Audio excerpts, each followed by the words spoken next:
Rajshahi varsity 2019-20 এই কোশ্চেনটা খেয়াল করো, এটা খুবই ইম্পর্টেন্ট কোশ্চেন এবং এটা তোমার ভর্তি পরীক্ষায় যে কোনো জায়গায় চলে আসতে পারে।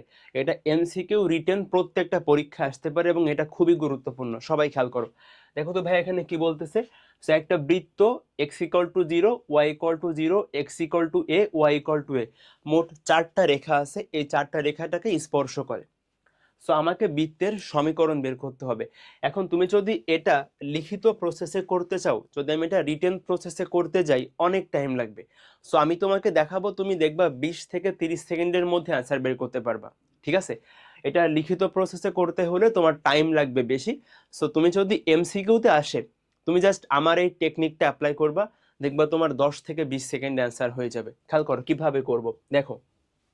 সো আমার বলতেছে একটা বৃত্ত, সেটা হলো এই 4টা রেখাটাকে স্পর্শ করে। আসো দেখো, y=0 কার সমীকরণ বলো তো?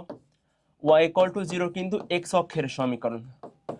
তার মানে আমি বলতে পারি আমার এই বৃত্তটা এক্স অক্ষকে স্পর্শ করে। হ্যাঁ ভাইয়া বলতে পারেন। এখন আমরা কিন্তু সবাই ভাইয়া জানি, দেখো আমরা কি জানি বলো তো, যে এক্স অক্ষকে স্পর্শ করলে g² = c হয়, তাই না? একটা বৃত্ত যদি এক্স অক্ষকে টাচ করে তাহলে g² = c কিন্তু হয়। সো আমি দেখব অপশনের কোন বৃত্তটার g² = c হয়। ভাই বুঝি নাই, আরেকবার বলেন, শোনো।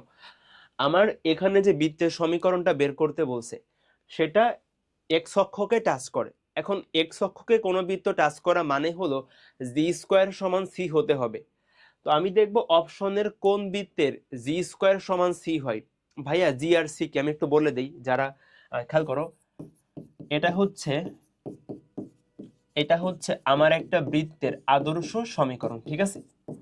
তো এই বৃত্তের আদর্শ সমীকরণে দেখো তো জি এর মান কিভাবে বের করবা। তো জি এর মান বের করার জন্য আমরা যেটা করি, আমরা যদি এক্স এর যে সহগ আছে, দেখো এক্স এর সহগ আছে এখানে কত, এক্স এর সহগকে যদি আমি 2 দ্বারা ভাগ করি আমি কিন্তু জি এর মান পেয়ে যাব। আর বলো তো সিটা কি? সি হচ্ছে আমার সমীকরণের ধ্রুবক পদ। সি হচ্ছে সমীকরণের ধ্রুবক পদ, যার সাথে কোনো এক্স বা ওয়াই কিছু থাকবে না। এখন আসো আমি দেখবো যে কোন সমীকরণের g² = c হয়, চলো দেখি। দেখো ভাইয়া এখানে কিন্তু সি এর মান 0, বলো। এখানে কিন্তু কোনো ধ্রুবক পদ নাই, কিন্তু এখানে কিন্তু দেখো জি এর মান কত বলো তো, জি এর মান হচ্ছে এক্স এর সহগ বাই 2। তাহলে দেখো এখানে কিন্তু জি এর একটা মান আছে, বাট সি এর মান কিন্তু 0।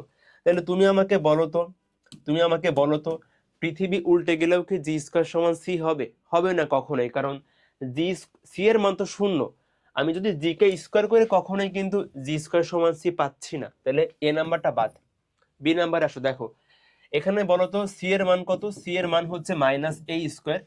বাট দেখো এখানে জি এর মান কত বলো, জি এর মান কিন্তু 0। কিভাবে বুঝলাম? জি এর মান হচ্ছে বৃত্তের সমীকরণে এক্স এর সহগ বাই 2, এখানে কিন্তু এক্স এর সহগ 0, তাহলে জি এর মান 0। তাহলে এখানেও কখনোই g² = c হবে না, তাহলে এটাও বাদ। 3 নাম্বার আসো, খেয়াল করো ভাইয়া, এখানেও কিন্তু জি এর মান 0, বাট সি এর মান কিন্তু -a²। তাহলে এখানেও কিন্তু মানে সি এর মান -a² বলবো না, মানে এখানে সি এর মান হচ্ছে -a²/4। তো যাই হোক, সি এর কিন্তু একটা মান আছে, সি এর একটা মান আছে। তো জি এর মান তো এমনি 0, তাহলে আমি 0 কে স্কোয়ার করলে কখনো কিন্তু সি এর সমান হবে না, তাহলে এখানেও g² = c হচ্ছে না। তো এখন তুমি দেখে বুঝতে পারবা যে আলটিমেটলি অ্যান্সার তাহলে ডি নাম্বার হবে। ঠিক আছে, তাহলে অ্যান্সার কোনটা? ডি নাম্বারটা। দেখো তুমি এখানে চেক করে দেখবে এখানে g² = c হবে, বা তুমি মেইন প্রসেস অ্যাপ্লাই করলেও ডি নাম্বারটা অ্যান্সার হবে।